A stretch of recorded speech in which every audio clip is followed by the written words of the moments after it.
Hey guys, I'm Becky from Book Bite Reviews and welcome to the final day of the Book Bite-a-thon.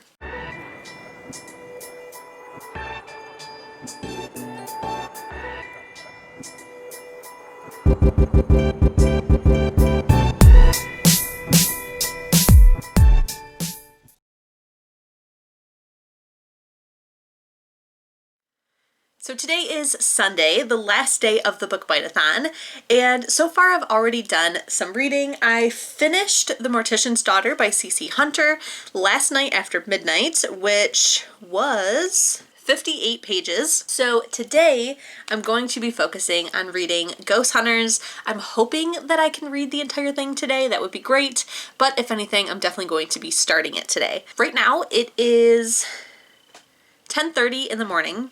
I don't know why I'm up so early, but I am.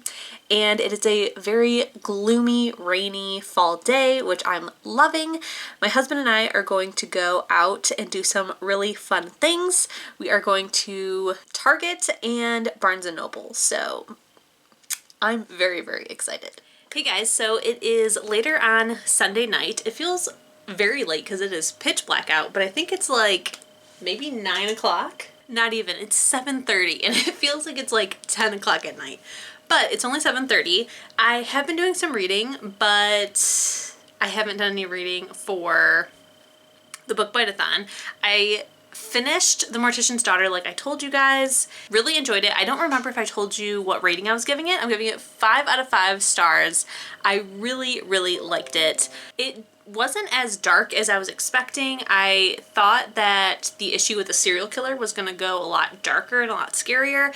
It didn't, but that was fine because I'm really invested in the characters and her ability and her friends and family, and I'm just really, really enjoying this book. So I did start the second one because today I was catching up on Animal Crossing. I hadn't played in like almost 10 days, and so I needed to play each day to like get all the candy and everything because yesterday was Halloween and I want to do the Halloween event. So I am about to do that in just a second here, but while I was playing I wanted to listen to something, so I did start book 2.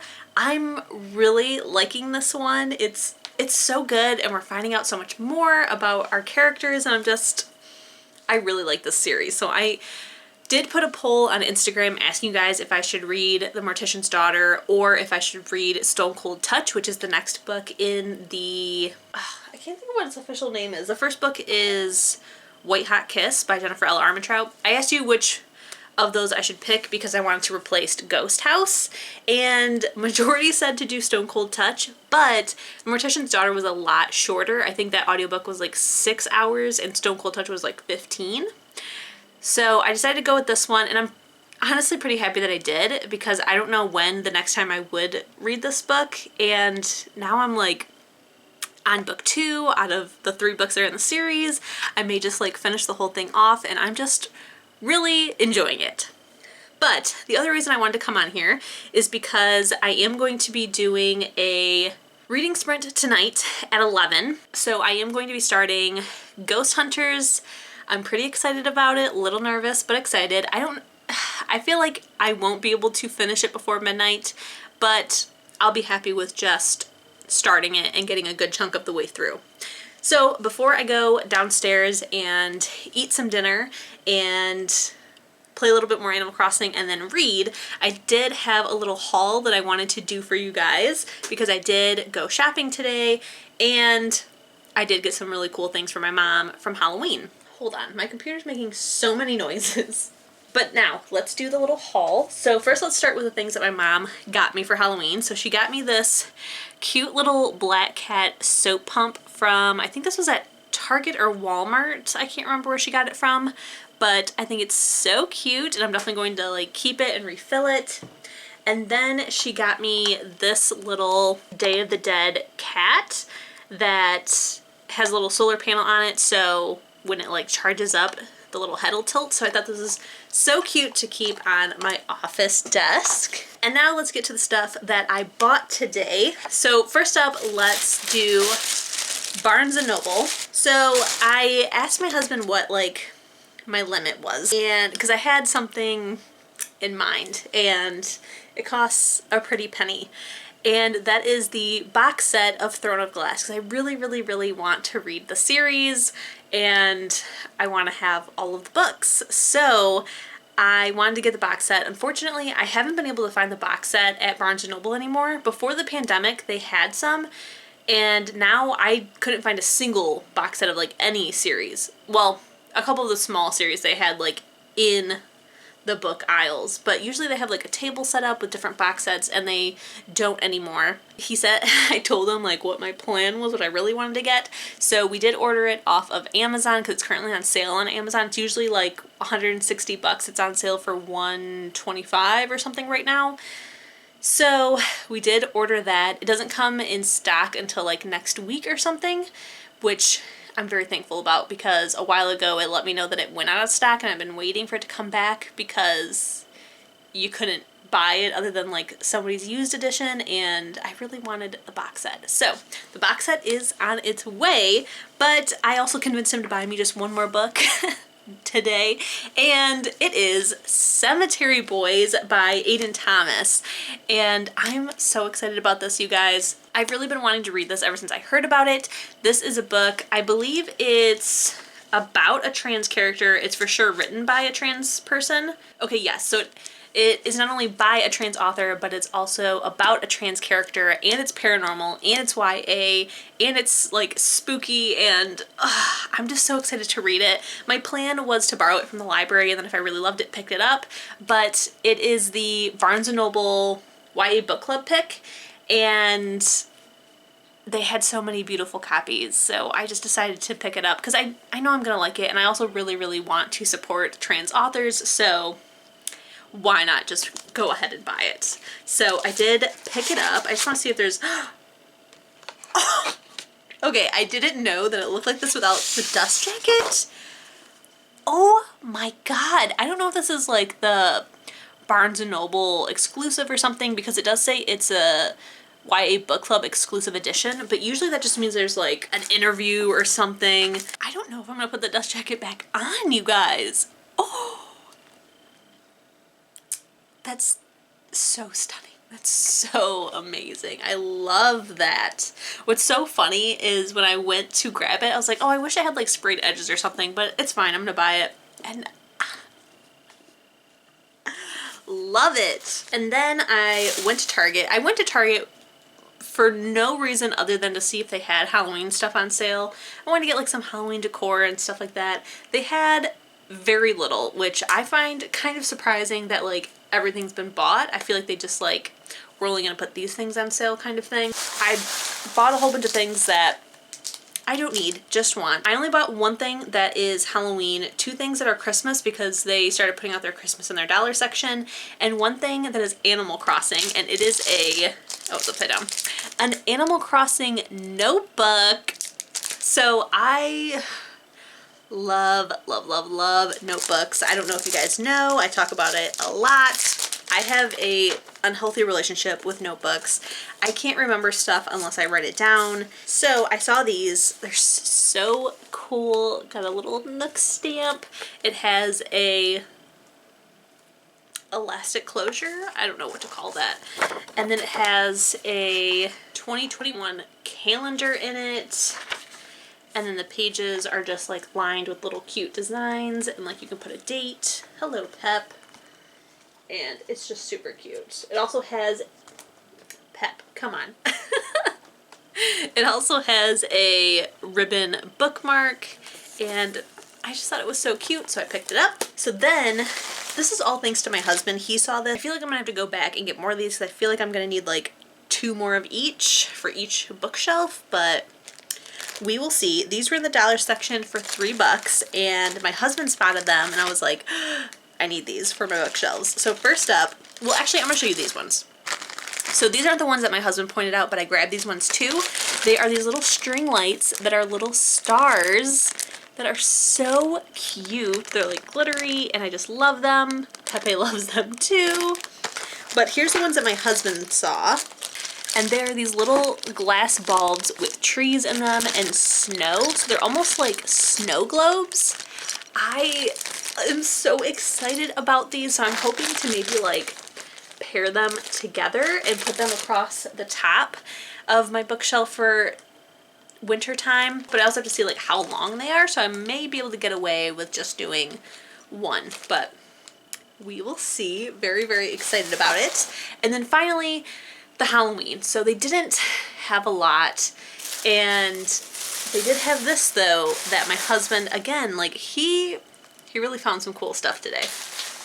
He pointed this out. It was really, really cool. It's regular $20 and it was on sale for 10, so I went ahead and bought it. It doesn't do anything. It's just for amazing aesthetic. And I'm gonna put it somewhere on my bookshelf, but look at this. It is plastic, at least I'm pretty sure it's plastic. It's a very high quality plastic, but pretty sure it still is plastic. And you can't open it or anything, but it has like this little scorpion and then these just like really cool looking flowers.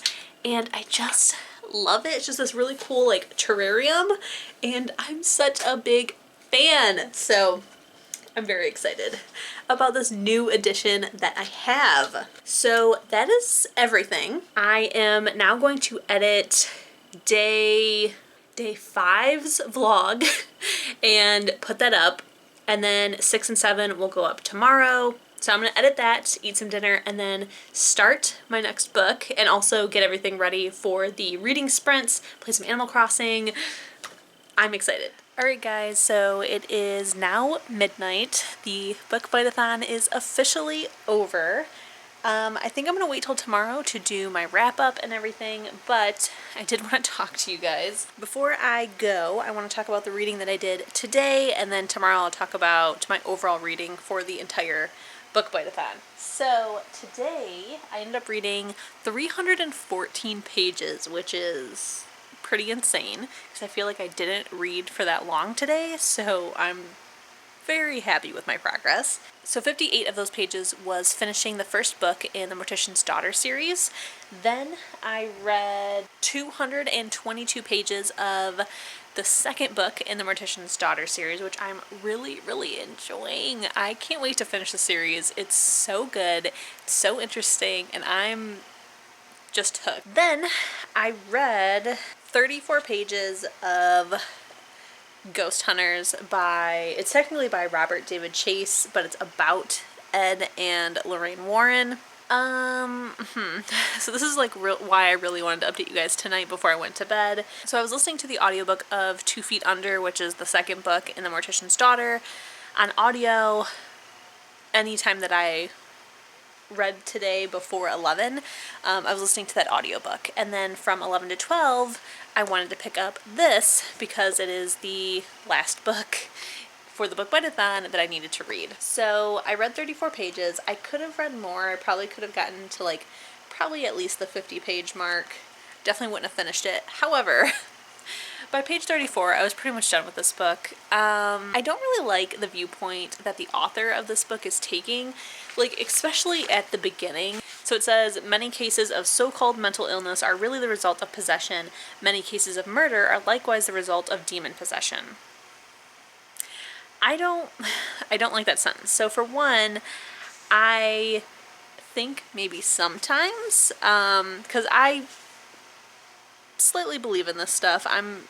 I lean closer to believing it than a skeptic, but I'm still very skeptical and realistic about things. Like I need hardcore proof to believe it. So I'm sure that there are some times where mental illness can be chalked up to maybe having some sensitive abilities like hearing voices. They may actually be able to see spirits, or seeing hallucinations might actually be somebody who can see auras, but not all of the time. So the fact that like this book kind of makes it seem like there's no such thing as mental illness, and saying so-called mental, like it rubbed me the wrong way. On top of that, saying that many murder cases can be chalked up to possession, I also don't agree.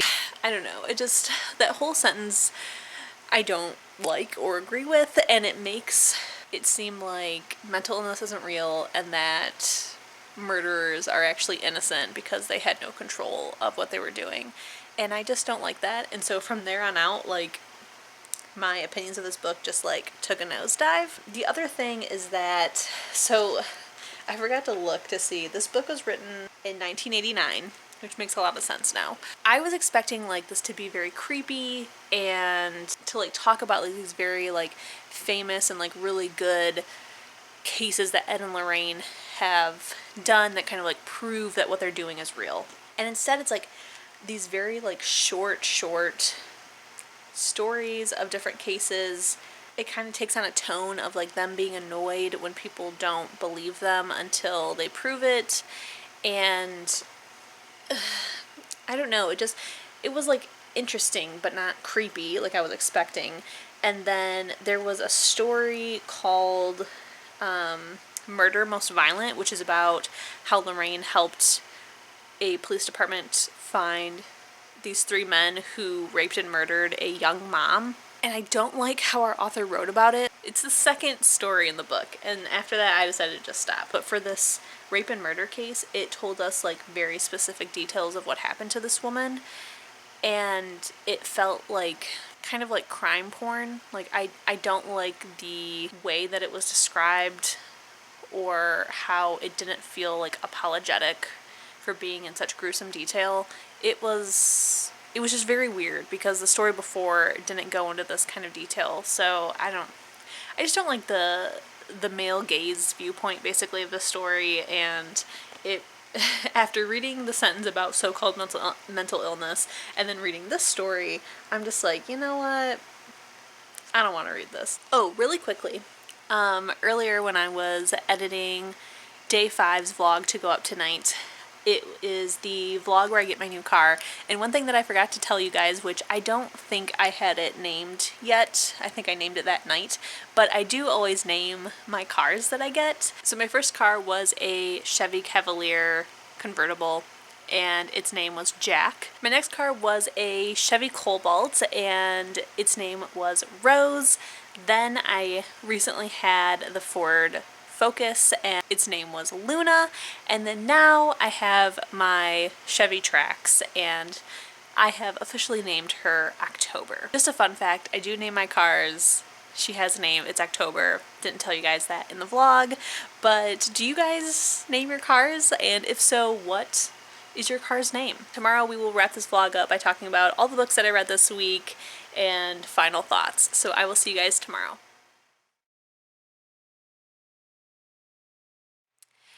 Alright guys, it is the next day, November 2nd, Monday, and it is time to officially wrap up the entire book Bite-a-thon. So first up, for the prompt to read a book with green or purple on the cover, I read Home Before Dark by Riley Sager.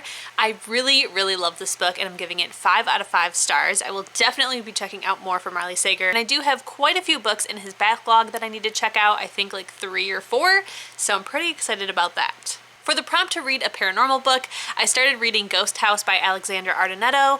Unfortunately, I did DNF this book. So then I picked up book 1 in the Mortician's Daughter series by C.C. Hunter. I believe it's called One Foot in the Grave, if I'm not mistaken. This book I really enjoyed. It's definitely not what I normally gravitate towards. It is a little bit more juvenile and not as dark as what I'm usually into, but I had a really great time with it. I thought that it was a really interesting and sweet book, and I am definitely continuing on with the series. I'm almost done with book 2, and then I will be moving on to book 3. As for a rating, I'm giving it 5 out of 5 stars. And last but not least, the prompt for reading a book that intimidates you, I started Ghost Hunters. This is a book about Ed and Lorraine Warren. I don't remember who the author is anymore, but after about 34 pages, I DNF'd this one as well. I didn't like where this book was going and how it was written, and I didn't like the tone of the book, so I DNF'd that one as well. So overall, I finished 2 out of the 3 prompts. I did start the 3rd one and probably would have made a big dent in it, but unfortunately didn't like it. So I would say overall it was still a success. I had so many people participating with me this year. It was so fun. I loved seeing your guys' comments and your templates on Instagram, and it was just really fun to celebrate this with you guys, which is why I wanted to do the readathon in the first place. As far as next year is concerned, I'm definitely going to be doing the book Bite-a-thon again. As for our giveaway winner, the raffle closes tonight. So tomorrow, probably afternoon, I will have the winner video posted up. The winner gets a book of their choice up to $20 from the book depository shipped directly to them. So definitely be sure to enter the giveaway if you haven't. It will be in the description below. And I believe that that is it that I have for you guys for this last vlog. Again, this was so much fun. Thank you guys so much for participating with me. If you've made it to the end of this vlog, go ahead and comment a skull. Don't forget, if you enjoyed this video, to please give it a thumbs up. Keep reading, stay safe, and I'll see you in my next one. Bye!